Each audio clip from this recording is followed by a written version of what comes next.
Record. Welcome back, everyone, to part 3 of this beautiful /6. So in perfect style, New Forest Morphs battery went out, so we've got a part 3 here. So Wayne, thank you very much for being patient with us with the technology side. But you were just showing us this beautiful clown girl.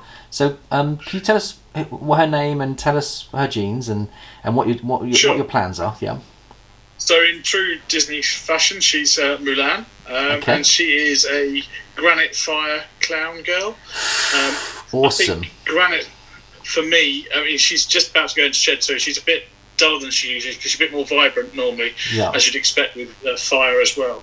But she is, I think the granite gene itself is quite underutilised. I don't know whether that's because people haven't had much success with it in the past or whether the right combos have been found or not. But I just thought, you know what, it's an interesting gene and I want to try it with things like Black Pastel, GHI. Absolutely. And see what that does with it. I don't know that it'll do anything, but why not give it a go?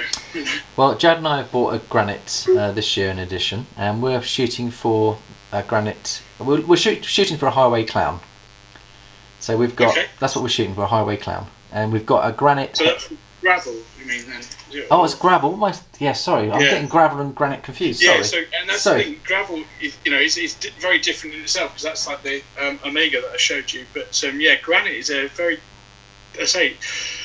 I'm not saying it's underestimated because I don't know that it's going to do anything, but it's an unusual gene. And I thought I'll investigate, So I'll be very interested to see how that goes, Wayne. Do keep us posted with that project because, like I say, I think I do like the look of the gene, and it's something that I think we may want to take into our collection. Which takes me on to another subject now, which is building up relationships with fellow trusted. I call brothers within the hobby. Really, you become brothers, don't you? In the sense that you share the same passion. Yeah. What's your feeling about working, like Justin Kabelka is working with 2 or 3 guys out there, and they meet and they discuss their projects before they pair, and they all share in the resources of what they're doing. In other words, they try to avoid duplication, they're trying to box smart, and they're working as a team, which I love that concept. What's your take on working, say for example, we build up a lovely relationship and like you've got something which interests us, we've got something that interests you. What's your feeling on doing, if you like, brother to brother, not necessarily partnership, doing shared clutches, but like saying I've got a beautiful XYZ and you've got a beautiful ABC, which is surplus to your requirements, say, and you could put it on the market and you could sell it, but if you've got a buddy and you think, I bet you Wayne would like to consider this, and I give you I'll give you a call and say, Wayne, I've got this beautiful snake that I want to go to a good home. Is it something you would like to consider? And then vice versa, you might do the same for me. What's your take on that? And have you experienced that yourself? I think it's a great way to go. I experienced it in the kind of the leopard gecko world before, and did it with a few people. As you say, you've got to do it with people who are of like mind and have the same husbandry kind of focus as yourself. And I think there's a lot of people already doing that in the UK already. I think Darren and Eric at Neighbours Constrictors, obviously between themselves, they're a partnership in a sense. And I know that they work with a lot of other guys. I think Paul Milner over Urban Constrictors does quite a few partnerships, and I think that's great. It's what it's another way of getting to explore those genes and trying to unlock some of those combinations. And I think I'm all for it. I think as long as you take the right care about how you approach that sort of thing, whether it's sharing animals, whether it's just teaming up on projects and brainstorming things and ideas and stuff, and just swapping thoughts and ideas. I think we've got to do it. No one should have to feel like they're working in isolation, should they? So. Wayne, I really appreciate that because you're hitting all the right notes for me as a future prospect for us to go forward. Because my vision, if I can share my little vision with you just a little bit, which is I see the hobby developing in friendships where even in lockdown and even when things aren't quite going smoothly, we can connect and we can do things. There's a lot we can do.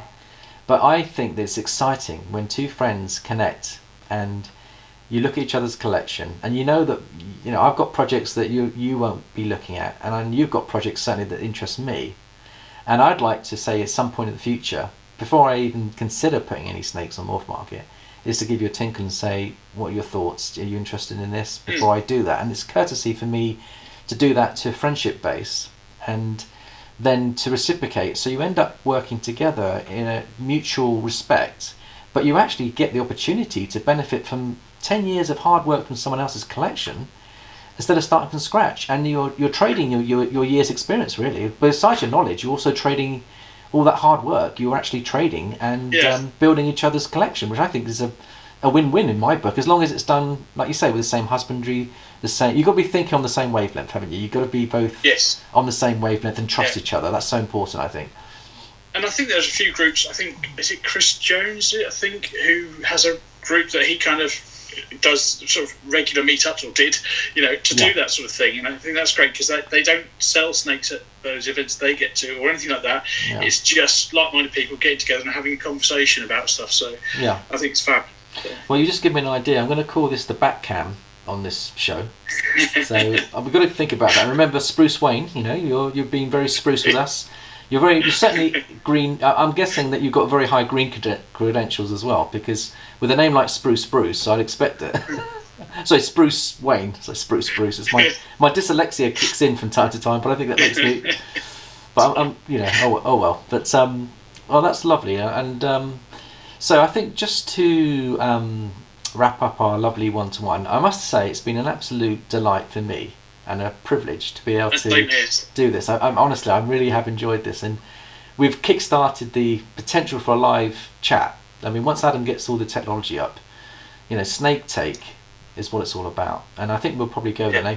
I did get your feeling on it. I did have Hamlin, me and him are developing a close relationship, a bit like yourself and me, and he suggested it should be Paul Talks Balls, which I'm always talking balls anyway, but I like that as well because it's cheeky. But Jared says, no, Dad, keep it to Snake Take. What's your take on that, and what's your feeling? I guess Snake Take makes it sound more open, possibly than Paul Talks Balls, because it sounds like it's centered around yourself. Whereas I think what you said for what you want to do is to encourage the community to contribute and that sort of thing, and become much more like that. And I think that's so Snake Take for me is a good one, because I think it's open. And I like it. I think the idea of that sort of thing, and even things like group Zoom calls, which perhaps aren't even recorded, but just a way of getting people, like-minded people, to have a chat. Great idea. That's great. Thank you, Wayne. I mean, to be honest with you, the subscribers and now friends, are creating the content. Now I know Billy, and I love Billy, but he says it's my content, and I suggested to Jared, why don't we just call it your content? And he goes, no. He says he likes Snake Take. So I've got Jared on board. It's nice to know that you're on board, because we're going to launch this probably in about 6 weeks live. But in a way, I'm just loving this, to be honest with you. I think this is going to go out beautifully. I hope it's going to be well received by our community, and I think it will be. Yeah. And I thank you for giving me the opportunity to have a baptism of fire with someone who I hold in very high esteem. I don't know you that much, Wayne, but you are just a lovely guy, and I want to send a bit of love my side to you, and thank you so much from the bottom of my heart for giving up your evening. It's been a good 2 hours together, even though there's an hour and a bit of footage. We've had a couple of hours together, and we had a half an hour. It's been lovely, to be fair. Yeah. So I've enjoyed every minute. It's been great. So thank you, and I hope everyone enjoys it. And by all means, reach out if they want to have a chat at any time. So. Yeah.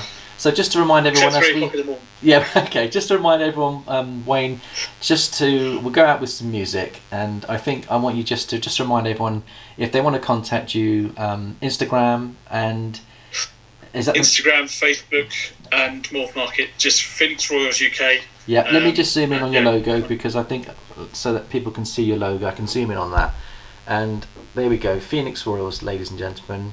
You won't meet a nicer guy in the industry. And Wayne, it's been an absolute privilege to have you on board.